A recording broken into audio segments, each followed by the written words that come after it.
जय हिंद प्यारे बच्चों, आप सभी का तहे तहे दिल से स्वागत है, अभिनंदन है। तो आपने जो पिछले वाले वीडियो में प्यार दिया था, इसके लिए आप सभी का हम आभार प्रकट करते हैं। इसी तरह से प्यार सपोर्ट हमें देते रहिए और आप लोग को जो है ना हम कॉन्सेप्ट देते रहेंगे, ठीक है जी। तो चलिए प्यारे बच्चों, तो इस वीडियो में हम लोग देखने वाले हैं क्या, बहुत ही इमेजिंग फैक्ट देखने वाले हैं, मतलब बहुत ही अच्छा। देखिए, अवतल दर्पण, उत्तल दर्पण और समतल दर्पण में बनने वाले प्रतिबिंब का किरण आरेख हम लोग देखने वाले हैं। हाँ, एक बात आपको मैं कहना चाहूंगा, यदि हमारा पार्ट, देखिए यह पार्ट तो हमारा 5 है, यदि आप पार्ट 4 नहीं देखे हैं तो प्लीज रिक्वेस्ट है प्यारे बच्चों साथियों, आप जरूर देख लीजिएगा दोस्त, बहुत ही मजा आएगा। यदि आप पार्ट 4 देखकर यहाँ आए हैं तो यकीन मानिए कि आपका 99% कॉन्सेप्ट क्लियर होने वाला है। बिल्कुल 1% अगर रह गया तो उसके बाद में क्लियर हो जाएगा। तो चलिए इसी के साथ क्लास को करते हैं स्टार्ट। तो वीडियो को लाइक, शेयर और चैनल को सब्सक्राइब करके हमें फुल सपोर्ट कीजिए। और आप सभी टेलीग्राम पे जुड़ जाइएगा। रोज शाम में 7 बजे 50 क्वेश्चनों का टेलीग्राम पर टेस्ट होता है साथियों, वहाँ विनर भी होता है, विनर को PDF भी दिया जाता है। तो आप सभी जुड़ जाइएगा, बहुत अच्छा रहेगा। तो चलिए इसी बात में क्लास को करते हैं स्टार्ट। देखिए सवाल है हमारा क्या, अवतल दर्पण में बनने वाले प्रतिबिंब का किरण आरेख।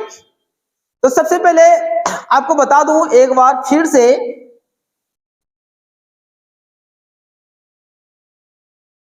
कि दर्पण में जो है ना 4 किरणें बहुत ही महत्वपूर्ण है। एक बार अब मैं चाहूंगा कि आपको रिपीट कर दूं, यदि आप पार्ट अगर 4 नहीं देखे हैं तो फिर भी आपका काम चल जाएगा, ठीक है ना, क्योंकि यह सीखना ना बहुत जरूरी है। इसके बिना आप जो है ना किरण आरेख खींच ही नहीं सकते हैं। दर्पण M और N, चलिए सभी चीजों को मैं एक बार जो है ना रिपीट कर रहा हूं, तो प्लीज ध्यान से देखिएगा। और इससे बेहतर होगा कि यदि आप पार्ट अगर 4 देख लेते हैं तो बहुत ही बेस्ट होगा। चलिए जी, यह हमारा हुआ प्रधान अक्ष, इसे कहते हैं दर्पण का ध्रुव, इसे कहते हैं दर्पण का फोकस और इसे कहते हैं दर्पण का वक्रता केंद्र, है ना। चलिए, तो इसमें आप सभी को हम दर्पण से परावर्तित होने वाले किरण आपको 4 बताए थे। पहला किरण था, यदि कोई किरण दर्पण पर आपतित होती है, यानी कि मुख्य अक्ष के समांतर आने वाली किरणें दर्पण से परावर्तन होने के बाद वह फोकस से होते हुए गुजरती है। जिससे फोकस से आपको यह पहला पॉइंट बताए थे। दूसरा क्या बताए थे, यदि प्रकाश किरणें मुख्य फोकस से आती है, यदि मुख्य फोकस से होते हुए दर्पण पर आती है तो परावर्तन के बाद वह जो है ना मुख्य अक्ष के समांतर गुजरती है। यह हो गया दूसरा किरण। तीसरा बताए थे, यदि प्रकाश किरणें, यदि आपका वक्रता केंद्र से होकर आती है, यानी कि C से होकर आती है, तो परावर्तन के बाद वह C से ही लौटेगी। इससे C से ही लौटेगी। C से आया है ना, तो C से ही लौटेगा, यानी कि वक्रता केंद्र से आएगा तो वह क्या होगा जी, वक्रता केंद्र से ही वह लौटेगा। यह हमारा क्या था, चौथा किरण था, यह चौथा था, सॉरी माफ कीजिएगा, तीसरा था ना जी, तीसरा था। ये क्या था, तीसरा था। और चौथा क्या था, यदि किरण मुख इस पर, इसको क्या बोलते हैं जी, बोला पोल यानी ध्रुव, है ना, यदि वह ध्रुव पर आपतित होती है तो वह समान कोण बनाते हुए दर्पण से परावर्तित होती है। कौन कौन, समान कोण, यानी कि I और R जो है आपस में बराबर होगा। यह कितना किरण हो गया, 4 किरण। और इसको आपको हम बारीकी से, मतलब एक एक करके आपको पार्ट 4 में बताए हैं, क्योंकि इसके बिना जो है ना आपका जो है ना प्रतिबिंब खींचना असंभव है, बिल्कुल असंभव है। तो चलिए, यह 4 किरणों को याद रखिएगा। यदि वह मुख्य अक्ष के समांतर आएगा तो वह फोकस से गुजरेगा, यदि वह फोकस से आ रहा है तो वह मुख्य अक्ष के समांतर निकलेगा, यदि वह C से आएगा तो वह C से ही लौट जाएगा, यदि किरणें, यदि ध्रुव पर आएगा, P पर आएगा तो समान कोण बनाते हुए इससे परावर्तित हो जाएगा। क्लियर है। अब देखिए एक चीज बहुत ही इंपॉर्टेंट है जो आप ध्यान दीजिएगा, बहुत इंपॉर्टेंट है। प्रतिबिंब प्राप्त करने के लिए हमारे पास होता है 4 किरण। कितना किरण? 4। देखिए समझिए ध्यान से, समझिए कितना किरण है? 4 किरण है। 4 में से किसी 2 किरण का प्रयोग करते हैं प्रतिबिंब प्राप्त करने में। कितना? 2। याद रहेगा हम क्या बोले? हमारे पास प्रतिबिंब बनाने के लिए दर्पण पर 4 तरह की किरणें पड़ती है, ठीक है ना। लेकिन जब हम लोग प्रतिबिंब बनाएंगे किसी वस्तु का, प्रतिबिंब किरण आरेख खींचेंगे तो कम से कम कितना किरण की आवश्यकता होगी? कितना? 2 किरण की आवश्यकता होगी। कितना किरण मेरे दोस्त? बोलिए। 2 किरण कम से कम चाहिए। कितना किरण जी? 2 किरण की आवश्यकता होगी। हमेशा 2 किरण पर हम लोग बात करेंगे, ठीक है। तो चलिए जी, इतना आपको समझ में आ गया कि 4 किरण है। 4 किरण दर्पण से परावर्तित होती है, उनमें से कोई भी 2 किरण का हम लोग हमेशा प्रयोग करेंगे, हमेशा प्रयोग करेंगे प्रतिबिंब प्राप्त करने में। चलिए अवतल दर्पण में देखिए, अवतल दर्पण में यदि वस्तु अनंत और सी के बीच होगा, मध्य होगा, तो प्रतिबिंब क्या बनेगा? देखिए पहला पॉइंट, कौन दर्पण है भाई मेरे? अवतल दर्पण है। तो चलिए प्यारा सा अवतल दर्पण बना लेते हैं। चलिए यहां बना लेते हैं। कौन दर्पण है? अवतल दर्पण है। एकदम आराम से देखिए, विद्यार्थी को जो है ना यहीं पे दिक्कत होता है प्रतिबिंब बनाने में, है ना। प्रतिबिंब खींचने में, किनारे खींचने में विद्यार्थी को बहुत दिक्कत होता है, सर जी कैसे लिखे, कैसे क्या करें।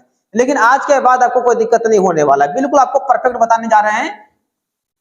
एकदम दिमाग में घुसा ही देंगे प्यारे बच्चों, एकदम बस आपको धैर्य से देखना है। चलिए जी, तो ये जो होता है हमारा क्या होता है? प्रधान अक्ष होता है। नाम सब आपको याद होना चाहिए। इसे कहते हैं दर्पण का ध्रुव कहते हैं, इसे कहते हैं दर्पण का फोकस कहते हैं, और इसे कहते हैं दर्पण का वक्रता केंद्र कहते हैं। क्लियर है सबका? अब सुनिए ध्यान से, यदि वस्तु अनंत और सी के बीच हो, यह सी हो गया, और सी के पिछला जो हिस्सा होता है वो अनंत कहलाता है। यदि वस्तु सी और अनंत के बीच होगा, यानी इसके पीछे वस्तु होगा, तो चलिए हम वस्तु को याद धरते हैं।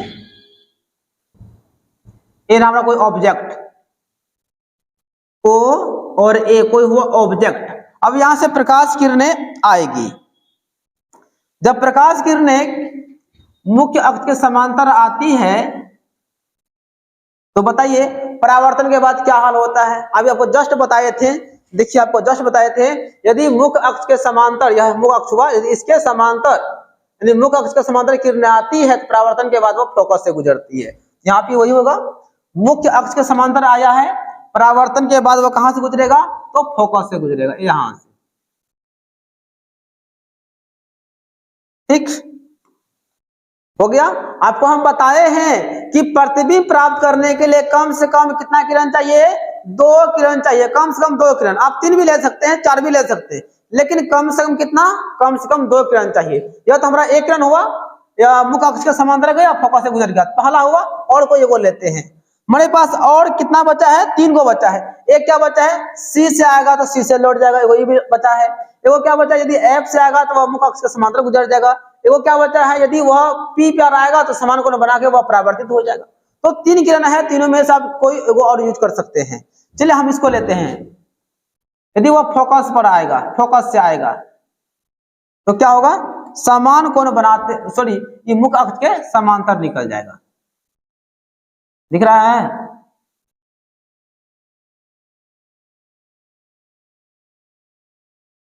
चलिए, देखिए मेरे पास इंची वगैरह नहीं है, इसलिए थोड़ा मैनेज कर लीजिएगा। तो चलिए, अब प्रतिबिंब कौन बना?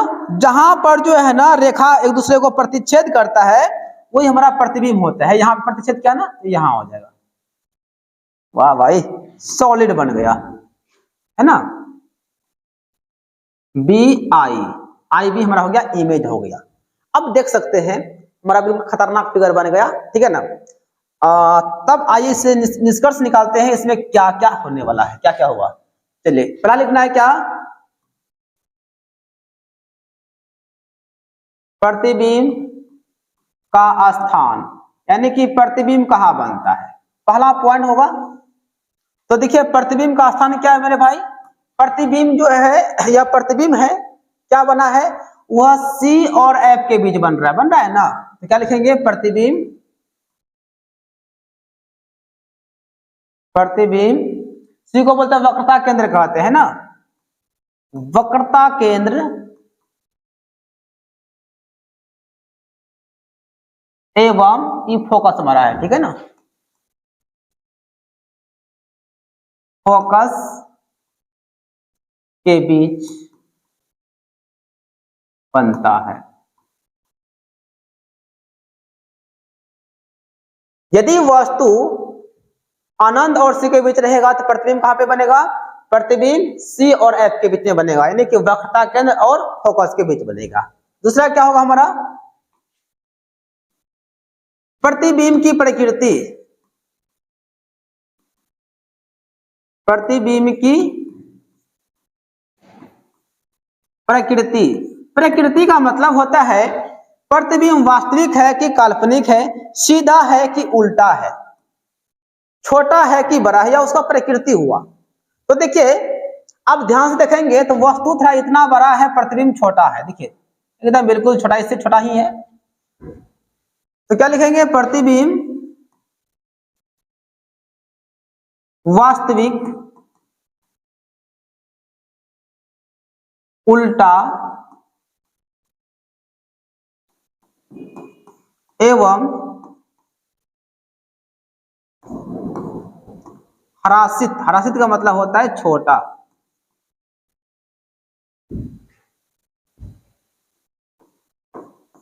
छोटा बनता है।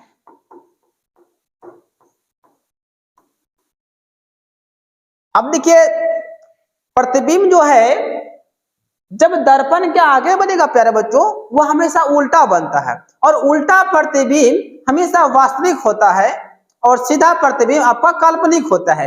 यह जो है ना दर्पण के आगे बन रहा है, तो दर्पण के आगे यदि हम बात करेंगे तो हम तो खुद अपना दिखाई देंगे, यानी कि वास्तविक दिखाई पड़ेंगे। तो दर्पण के आगे जो प्रतिबिंब बनता है वह वास्तविक बनता है, और वास्तविक प्रतिबिंब जो है वह उल्टा बनता है। तो क्या लिखे, प्रतिबिंब वास्तविक, वास्तविक क्यों लिखे, क्योंकि दर्पण के आगे बन रहा है। और देखिए यहाँ सीधा उलट गया है ना, जैसे सीधा था यहाँ पे कैसे उलट गया है, यानी प्रतिबिंब वास्तविक और उल्टा और हरासित बनता है। हरासित का मतलब होता है वस्तु से छोटा बनता है, यहाँ देखिए इससे यह क्या है, छोटा है। चलिए अब आते हैं, अब क्वेश्चन नंबर 2 है, अवतल दर्पण में यदि वस्तु C और F के बीच हो, C और F का मतलब हो गया वक्रता केंद्र और फोकस के बीच स्थित हो, ठीक है। चलिए तो क्या करते हैं, एक प्यारा सा एक जो है ना अवतल दर्पण का डायग्राम बना लेते हैं। चलिए जी, देखिए यहाँ सब जो फिगर है ना जी, ये आपको बारीकी से आराम से पढ़ना पड़ता है, ठीक है ना। आप अगर इसमें जल्दबाजी करेंगे तो फिर आप नहीं सीख पाएंगे, इसलिए इसमें आपको टाइम तो देना पड़ेगा। और विद्यार्थी यही चीज दिक्कत करता है, फिजिक्स को एंजॉय के साथ पढ़िए, मजा आएगा, कभी दिक्कत नहीं होगा। यह हो गया दर्पण का ध्रुव, यह हो गया फोकस, यह हो गया वक्रता केंद्र। वस्तु कहां रखना है, वस्तु को रखना है C और F के बीच में, देखिए C और F के बीच में रखेंगे। चलिए रखते हैं, वस्तु को रख दिए। अब यहां से एक किरण जाएगा मुख्य अक्ष के समांतर, चला गया। परावर्तन के बाद वो कहां से गुजरता है, यदि मुख्य अक्ष के समांतर जाएगा तो परावर्तन के बाद वो फोकस से गुजरता है, सभी को पता है। चलिए आगे फोकस से। दूसरा क्या है, कहां से गुजारे इसको, तो गुजार लेते हैं यहां से। चलिए यहाँ F से जगह है, यहाँ पे यदि F से आएगा, फोकस से आएगा तो पता है सभी को, यदि फोकस से आएगा तो परावर्तन के बाद जो है ना वो क्या होगा, मुख्य अक्ष के समांतर गुजरेगा।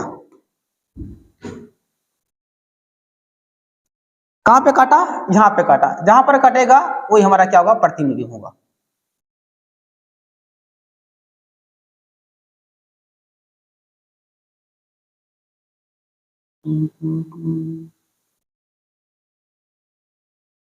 चलिए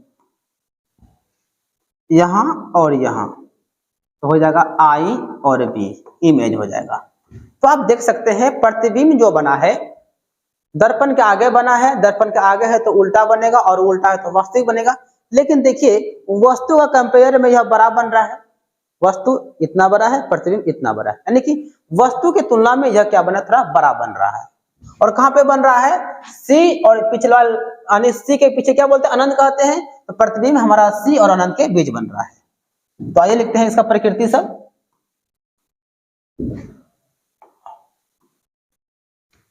तो लिखना है पहले प्रतिबिंब का स्थान, पहले प्रतिबिंब कहां बनता है। देखिए इस तरह से आपको बता रहे हैं ना, ये बेस्ट तरीका है, आपको यहाँ सब चीज क्लियर हो रहा है, प्रतिबिंब कहां बन रहा है, उसका प्रकृति क्या है, आप एग्जाम में इसी प्रकार से बनाइएगा, बेस्ट तरीका है, ठीक है ना। और हम अपना ऑफलाइन में बच्चों को इसी प्रकार से बताते हैं, और जो है ना अच्छा खासा नंबर भी आ जाता है, 90, 95, 80 तक नंबर भी आया हुआ है फिजिक्स में, मतलब साइंस में, तीनों पेपर मिला के। चलिए, तो प्रतिबिंब का स्थान क्या है, प्रतिबिंब जो है ना यहाँ अनंत और सी के बीच बन रहा है। प्रतिबिंब अनंत और वक्रता केंद्र, वक्रता केंद्र के मध्य बनता है। पहला हो गया कि प्रतिबिंब कहां पे बनता है, यह निष्कर्ष हम लोग निकाल लिए। अब आते हैं प्रतिबिंब की प्रकृति।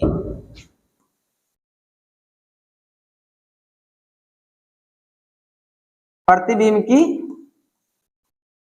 प्रकृति, प्रकृति मतलब क्या होता है, प्रतिबिंब वास्तविक है कि उल्टा है कि सीधा है, वो प्रकृति हुआ, ठीक है ना। तो देखिए प्रतिबिंब दर्पण के आगे बन रहा है, तो फिर प्रतिबिंब हमारा लिखेंगे क्या, प्रतिबिंब वास्तविक। और जो वास्तविक होता है वह क्या होता है, उल्टा बनता है, वास्तविक उल्टा एवं आवर्धित बनता है। आवर्धित का मतलब होता है बड़ा।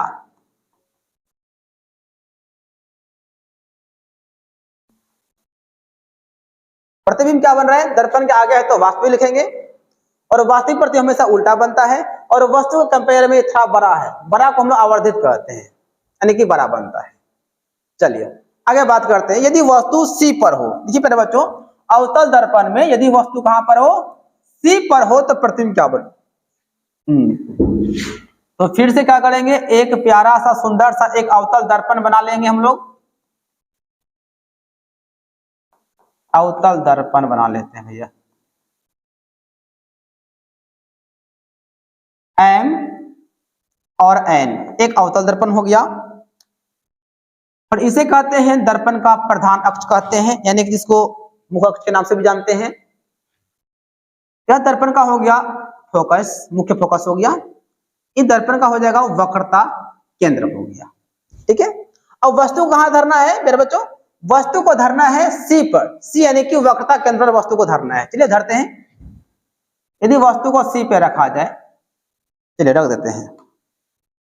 जब वस्तु को सी पर रखते हैं तो देखिए थोड़ा ध्यान से, यहां से किरणें जाएगी दर्पण पर, तो यह जो किरण गया है तो मुख्य अक्ष के समांतर गया है, मुख्य अक्ष के समांतर जाने वाली किरणें वह जो है ना फोकस से परावर्तित होती है, ये बात तो आप लोगों को पता है। अब दूसरा किरण क्या है, अगर हम चलिए एक यहां गुजार देते हैं एफ से, आप जो है ना यहां से भी लेकर आ सकते हैं, ठीक है ना, क्योंकि हम लोग के पास कितना किरण है, 4 किरण है, 4 में एगो मुख्य अक्ष से समांतर चला गया, बचा 3 गो, 3 गो एगो है, तो हम यहाँ एफ से खींच लेते हैं। एफ से मतलब फोकस से जाएगा तो क्या होगा, मुख्य अक्ष के वह समांतर निकलेगा, थोड़ा सा हल्का सा ऊपर होगा समांतर। चलिए मान लीजिए इतना है, देखिए इसलिए बच्चों क्योंकि यह जो हम माप लेते हैं ना, यहाँ से जो दूरी लेते हैं, माप जो लेते हैं हम, यह जो ना बिना नापा हुआ है, एक अनुमान में हम लेते हैं, इसलिए थोड़ा मेरा डायग्राम हल्का इधर उधर हो सकता है, क्योंकि इंची के सहायता से बनाइएगा ना तो बेस्ट बनेगा। चलिए तो थोड़ा इसका इधर आ गया, तो प्यारे बच्चों इसका जो प्रतिबिंब बनता है ना बिल्कुल इसी पर बनता है। अब सोचिए यहाँ पे मेरा गड़बड़ हो गया। अब देखिए इसका एक टेक्निकल आप याद रखिएगा, मैं पता है यदि वस्तु सी पर हो तो प्रतिबिंब कहां पे बनेगा, सी पर ही बनेगा। आपको हम पहले बोल दिए कि यहाँ पे थोड़ा हमारा मिस हो सकता है, क्योंकि यहाँ जो है ना बिना नापा तोला है, मेरे पास कोई इंची उंची है नहीं, ठीक है ना।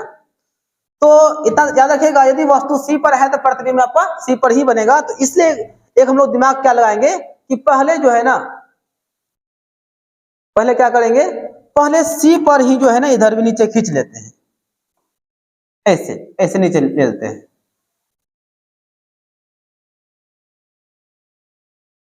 यह टेक्निकल अपनाना पड़ेगा, ठीक है। अब चलिए ऐसे क्या होगा, खींचने में सुविधा होगा। अब देखिए यहां से आएगा वो, यह आसानी से हम खींच सकते हैं। चलिए ना, देखिए ना अभी क्या करते हैं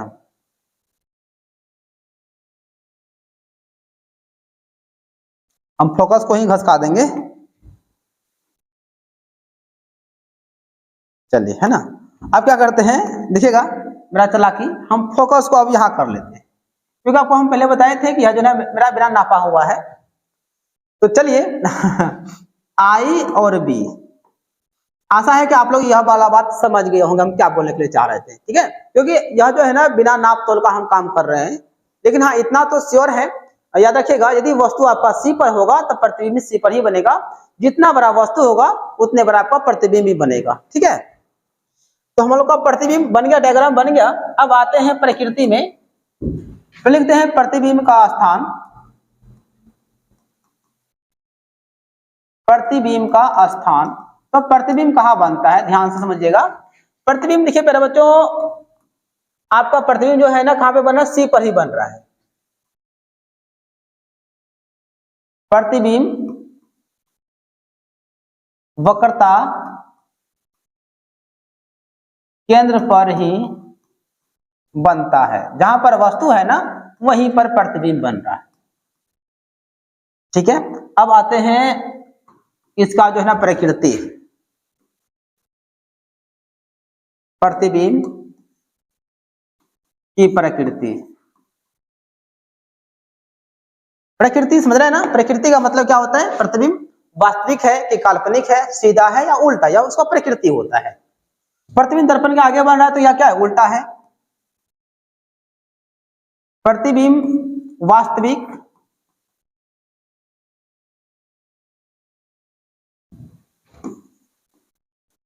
उल्टा एवं वस्तु के बराबर साइज का बनता है, वस्तु के बराबर साइज का बनता है, यानी कि जितनी बड़ी वस्तु है उतने बड़ा ही प्रतिबिंब बन रहा है। देख लीजिए सी पर ही बन रहा है, दर्पण का आगे तो उल्टा है, जितनी बड़ी वस्तु है उतना ही बड़ा हमारा क्या है, प्रतिबिंब बन रहा है, ठीक है। अब ऑब्जेक्टिव में भी यह प्रश्न आ सकता है, अवतल दर्पण में यदि वस्तु वक्रता केंद्र पर हो तो प्रतिबिंब कहां बनेगा, तो ऑप्शन में आपको आएगा कि वक्रता केंद्र पर ही बनेगा। क्लियर है ना सबका। देखिए आप लोग कमेंट कीजिएगा, प्यारे बच्चों कमेंट कीजिएगा, क्या आप लोग को यह जो आपको हम डायग्राम समझा रहे हैं, जो प्रतिबिंब का किरण आरेख खींच रहे हैं, क्या आप लोग को समझ में आ रहा है या फिर नहीं। क्योंकि आपको हम पहले बोलते हैं जो भी हम पढ़ाते हैं बिल्कुल आपको आराम से पढ़ाते हैं, कोई जल्दबाजी नहीं है, क्योंकि कमजोर से कमजोर विद्यार्थी भी सीख पाएंगे। अगला क्वेश्चन है, यदि वस्तु अनंत पर हो, कहां पे हो, अनंत पर हो तो प्रतिबिंब कहां पे बनेगा, किसमें, तो अवतल दर्पण में, है ना, ध्यान दीजिएगा। यह क्वेश्चन दर्पण हो गया हमारा, अवतल दर्पण है।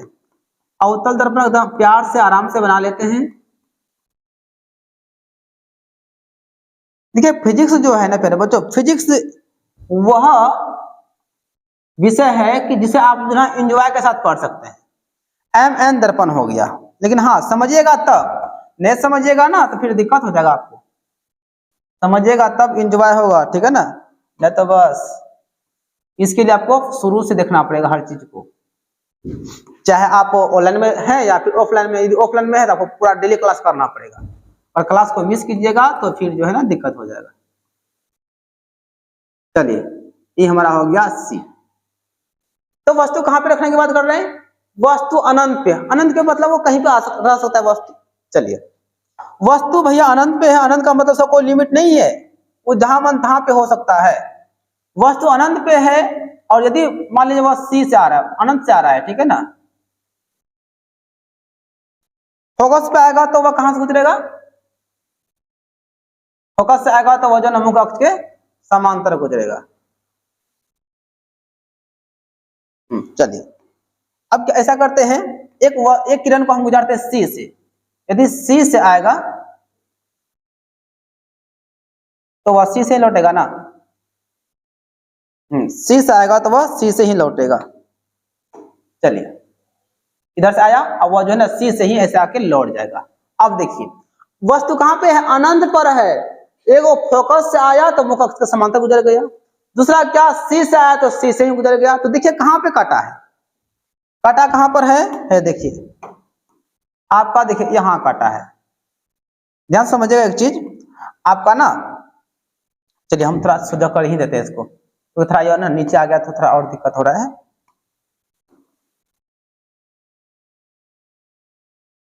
ठीक है,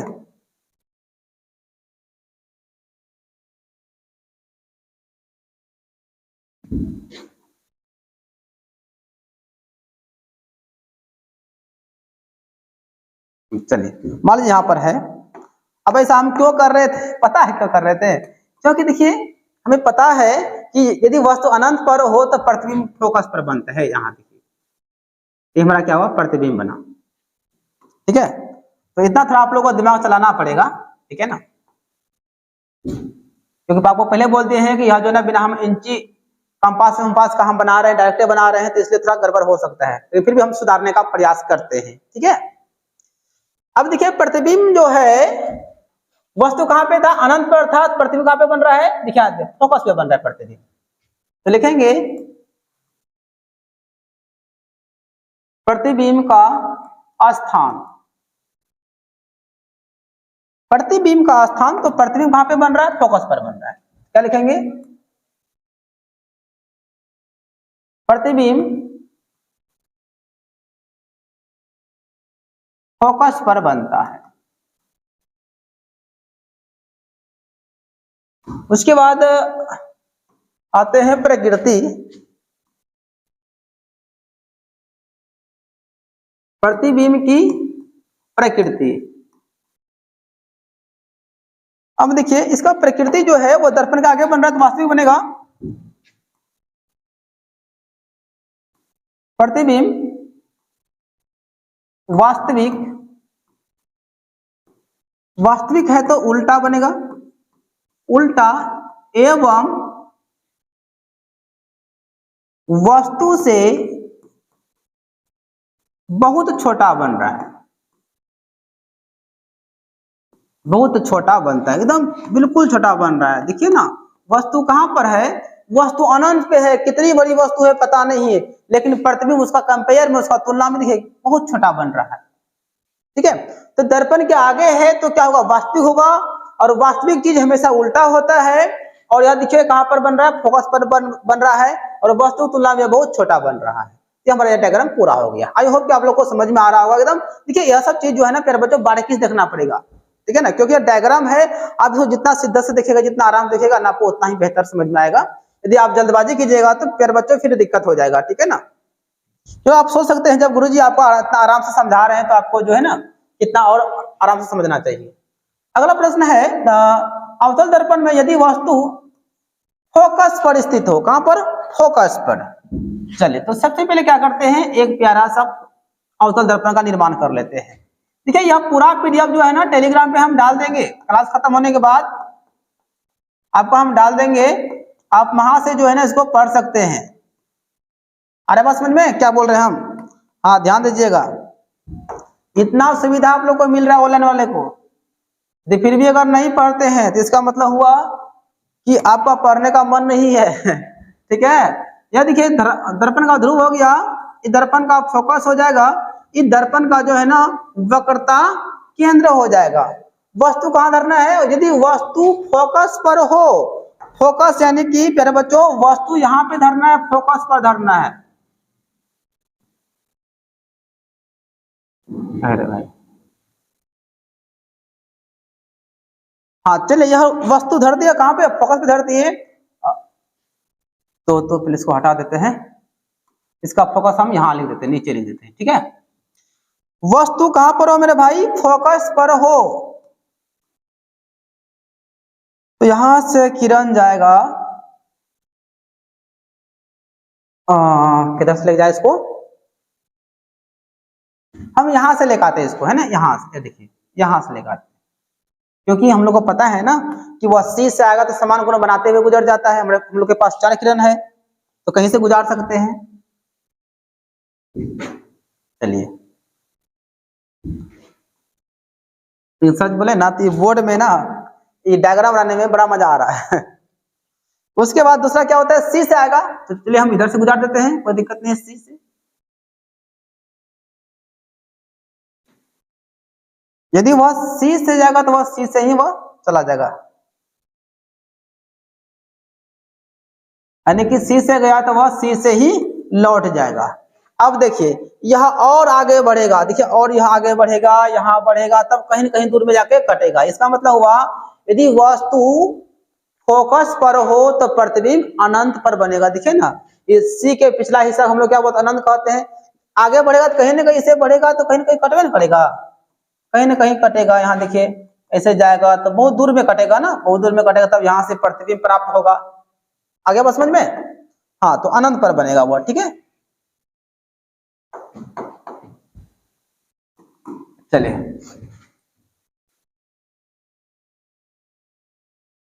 प्रतिबिंब का स्थान,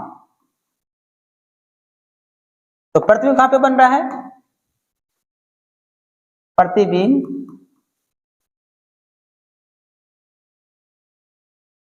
अनंत पर बनता है, ठीक है। उसके बाद क्या था, प्रतिबिंब की प्रकृति निकालते हैं।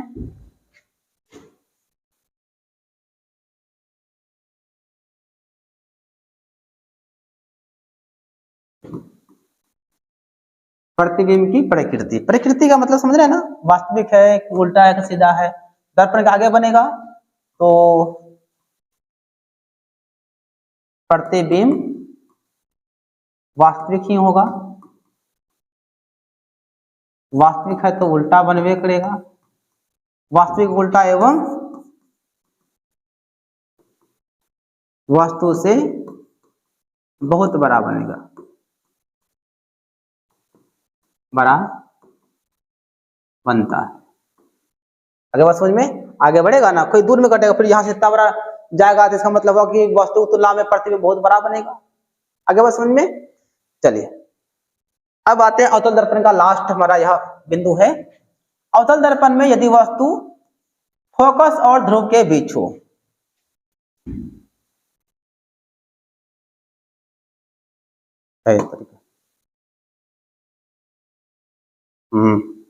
चलिए देखिए कितना मशक्कत लग रहा है आप लोग को पढ़ाने में, बताने में।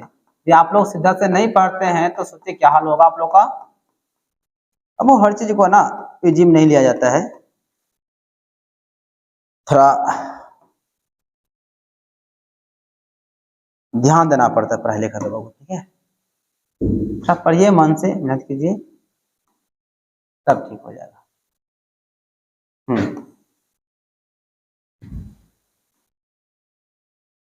यह क्या है, प्रधान अक्ष है,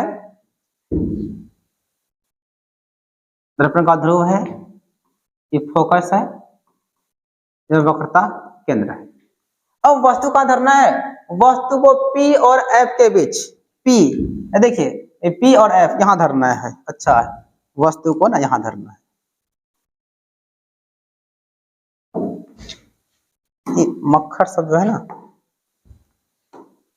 मक्खर नहीं है मच्छर होता है, वस्तु यहां धरना है। O और A ऑब्जेक्ट, वस्तु यहां धर दिए। जब वस्तु यहां धरेंगे तो यहां से क्या होगा,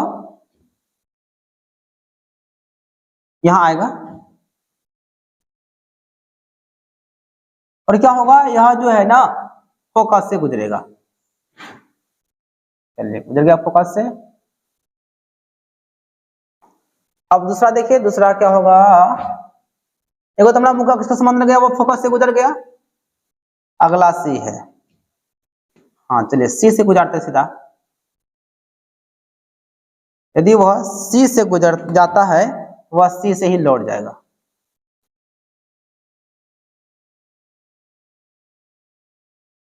सी है, सी से ही लौट जाएगा, लेकिन क्या पीछे कटने वाला है, यहाँ बढ़ेगा तो इधर आगे इधर आ जाएगा, इधर बढ़ेगा तो ऊपर चल जाएगा, यानी यहाँ कटने वाला नहीं है। तो क्या करेंगे, इसको पीछे बढ़ाएंगे, पीछे। हाँ देखिए यहाँ से इसको बढ़ाना पड़ेगा, इसको यहाँ चलेगा ये, ठीक। अब कहाँ पे कट गया ये, यहाँ पे कट गया। आप देख सकते हैं एक चीज, ये हमारा हो जाएगा I और ये हो जाएगा B। ध्यान से समझिएगा, जब हम वस्तु को दर्पण के ध्रुव और फोकस के बीच रखें तो वस्तु का जो प्रतिबिंब बना वह दर्पण के पीछे बना। आगे क्यों नहीं बना, क्योंकि आगे कटेगा ही नहीं। इधर इसको बढ़ाएंगे हम, इसको यदि बढ़ाया जाए तो यहाँ देखिए ऐसे बढ़ेगा, ठीक है।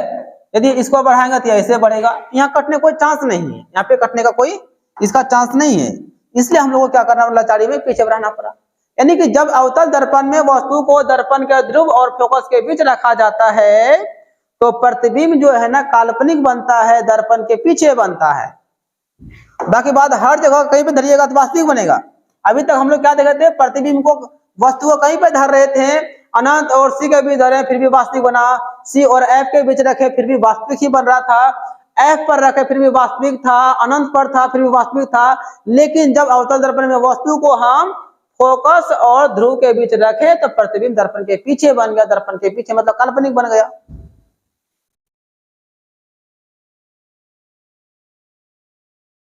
प्रतिबिंब का स्थान, प्रतिबिंब कहां बनता है भाई, प्रतिबिंब जो है,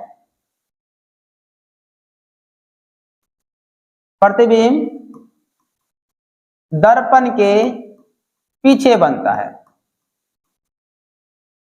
क्या बनता है, दर्पण के पीछे बनता है। और नेक्स्ट क्या था, प्रतिबिंब की प्रकृति, प्रतिबिंब की प्रकृति। प्रतिबिंब कहां बनता है, पर उसका प्रकृति क्या है। तो पहले प्रतिबिंब दर्पण के पीछे बनता है तो वह क्या हो जाएगा, हमारा काल्पनिक हो जाएगा। और काल्पनिक देखिए सीधा होता है, देखिए वस्तु भी ऊपर में है प्रतिबिंब भी ऊपर में है, यानी कि प्रतिबिंब जो है ना सीधा बनता है। काल्पनिक प्रतिबिंब हमेशा सीधा बनता है, ध्यान रखिएगा। प्रतिबिंब आभासी, आभासी को हम लोग काल्पनिक भी कहते हैं।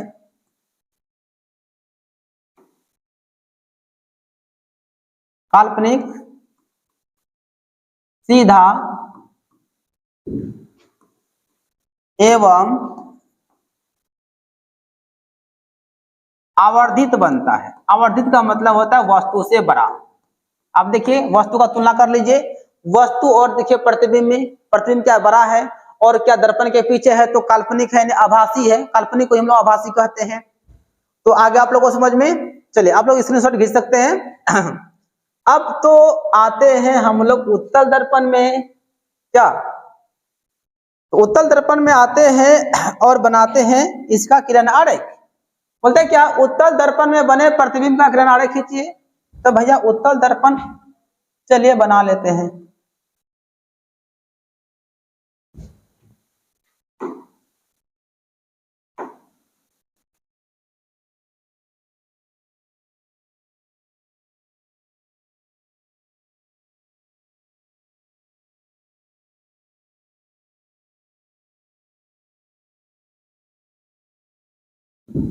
M और N क्या हो गया, यह हो गया हमारा उत्तल दर्पण।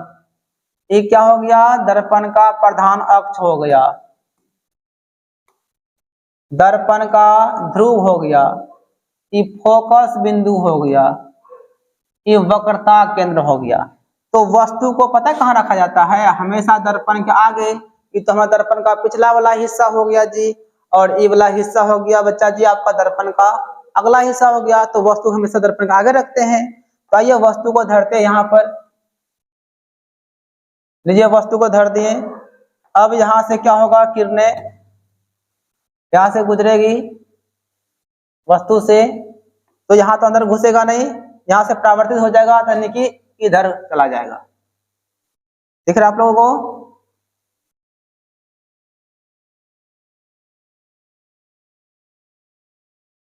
ठीक है, चला गया। लेकिन जैसा कि आप सभी को पता है कि जब मुख्य अक्ष के समांतर किरणें आती है तो वास्तविक या आभासी रूप में जो है ना फोकस से गुजरता है। इसको आभासी रूप से इसको गुजारेंगे, क्योंकि दर्पण के पिछला हिस्सा है, पीछे है, तो पीछे हमारा आभासी ही होता है। ठीक है, चलिए हो गया।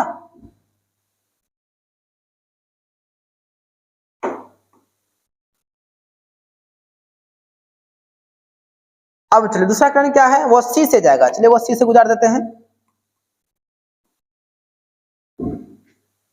यदि वो यहां से सी से जाता है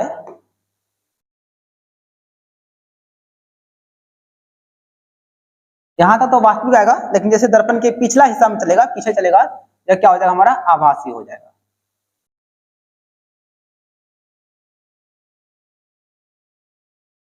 ठीक है, चलिए मान लीजिए हो गया। अब देखिए कहां पे कटा है, ये यहाँ पे कटा है मेरे भाई, यहाँ कटा है, क्या हो जाएगा,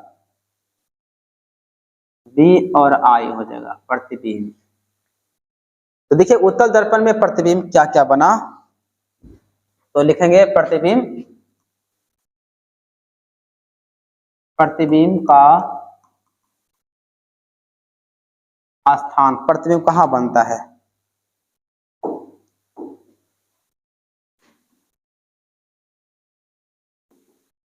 प्रतिबिंब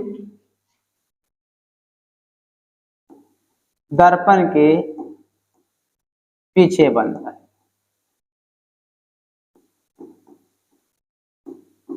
प्रतिबिंब दर्पण के पीछे बनता है। अब आते हैं प्रतिबिंब की प्रकृति, प्रतिबिंब की प्रकृति। अब प्रतिबिंब का प्रकृति क्या है,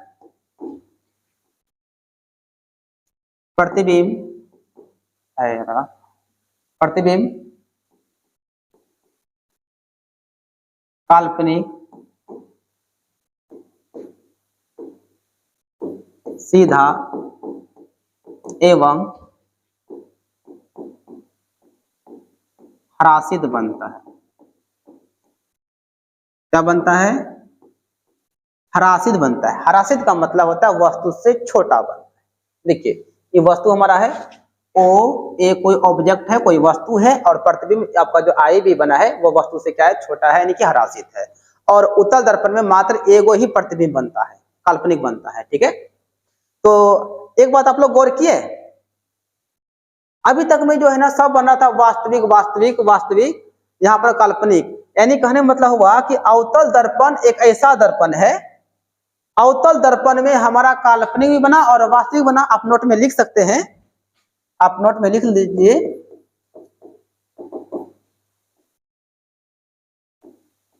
अवतल दर्पण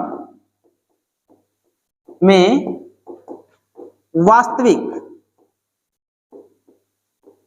एवं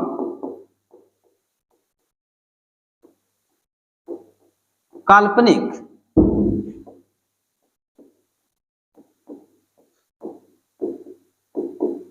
दोनों प्रकार का प्रतिबिंब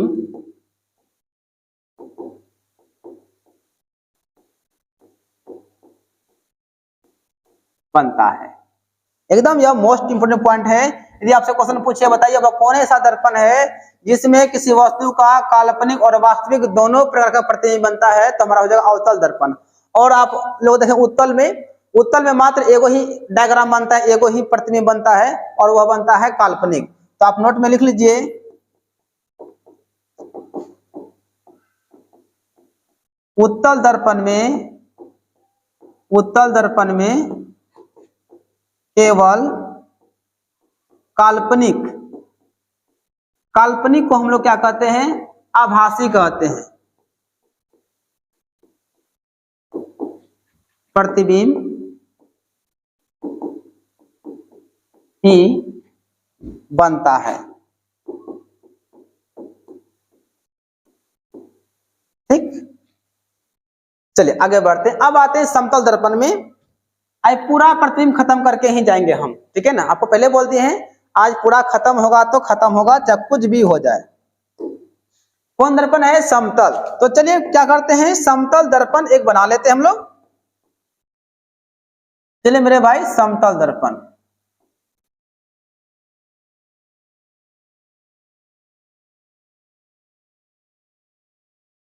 यह हो गया समतल दर्पण, और यह समतल दर्पण का हो गया प्रधान अक्ष। ठीक है, इसको ध्रुव कहते हैं, पी पोल हो जाएगा। और वस्तु को समतल दर्पण में धरते यहां पर,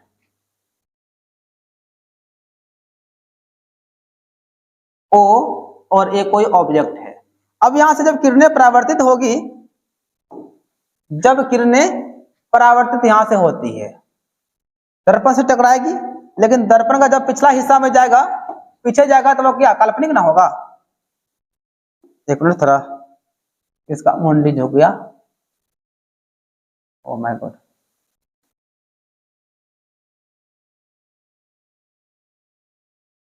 ठीक है,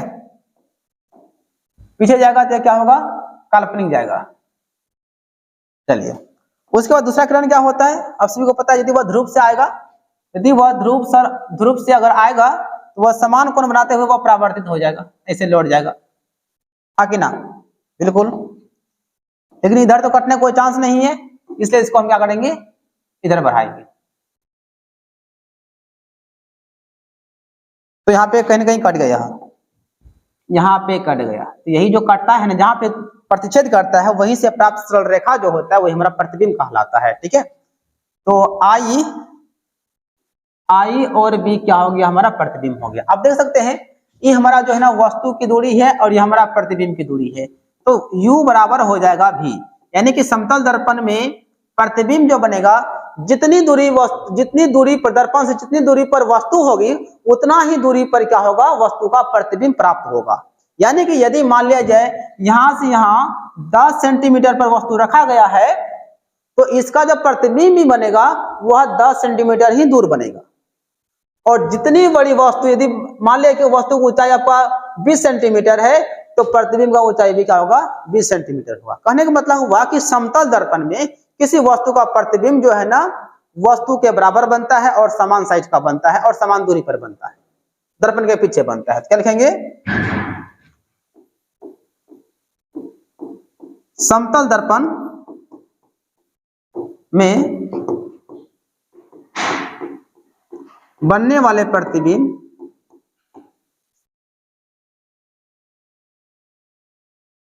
की राशि ना, समतल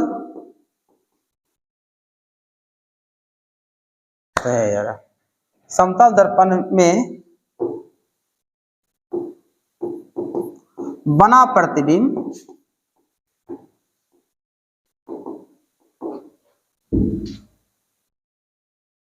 काल्पनिक, सीधा,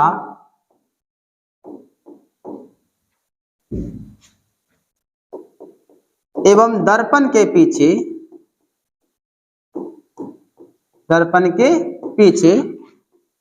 ठीक उतनी ही दूरी पर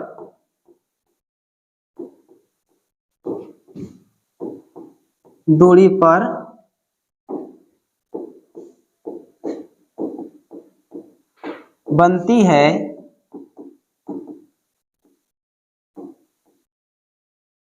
जितनी दूरी पर वस्तु होती है।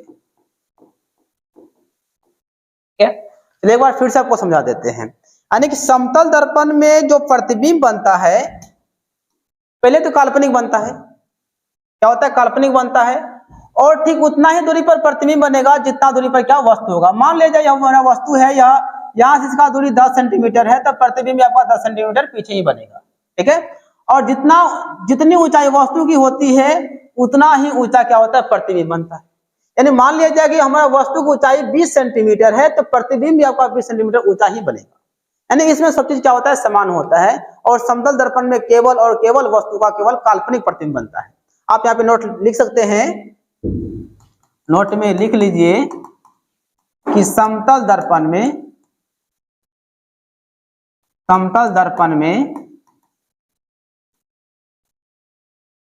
किसी वस्तु का प्रतिबिंब केवल काल्पनिक ही बनता है। क्या बनता है भाई मेरे, काल्पनिक ही बनता है। तो यहां से हम लोगों का जो है ना प्रतिबिंब से संबंधित सारे प्रश्न हो गए, खत्म हो गया। यानी कि हम लोग अभी पढ़े कि अवतल दर्पण में 6 प्रतिबिंब बना और समतल में 1 बना और उत्तल में 1 बना। यानी कि हम लोग यहाँ से आज का हम लोग का निष्कर्ष यह निकला कि जब हम लोग पढ़े अवतल दर्पण में प्रतिबिंब, अवतल दर्पण और उत्तल दर्पण और समतल दर्पण, कौन दर्पण, समतल दर्पण। अब हम लोग यहां से क्या देखें, यदि प्रतिबिंब की बात करेंगे तो हमारा उत्तल में देखिए, उत्तल में क्या हुआ था, उत्तल में केवल काल्पनिक बना था, केवल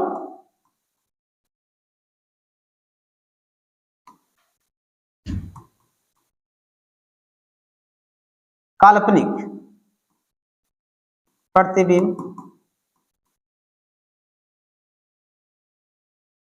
समतल में भी क्या हुआ था, केवल काल्पनिक ही बना था।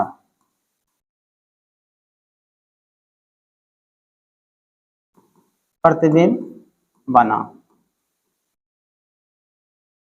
लेकिन अवतल में क्या क्या हुआ था आप लोग देखे थे, जब वस्तु को P और F के बीच रखे थे तो काल्पनिक भी बना था। यानी कि अवतल दर्पण में जो है ना, इसमें जो है ना वास्तविक एवं